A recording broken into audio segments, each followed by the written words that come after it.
Ajmo riješiti ovaj zadatak. Ajde. Znači, čekaj da ti namjestimo prstiće. Gledaj, slušaj zadatak. Trebamo spojiti, pri svakom od ovih ljudi pripada jedan šešir. Dobro? Ajme reci, klaun, kakav on šešir ima? Klaun, kakav bi, pazi ima tu točkice, kružiće, kakav bi njegov bio šešir? Koji? Ovaj ili ovaj? Ma taj? Znaš kaj, čak i dobar odabir, ali ja mislim da je ipak ovaj. Hoćeš spojiti to, molim te? Ajde onda daj tu prstić. Čekaj. Ne, čekaj, moram da ja znači šta ide. Ajde, znači spoji klauna sa ovim. Ajde. Do ovoga. Tako, bravo. Ok, kome ćemo dati ovaj šešir? Teti ili stričeku?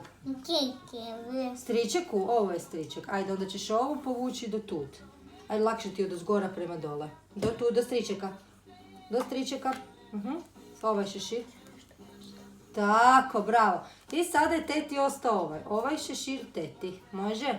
Ajde. Tu.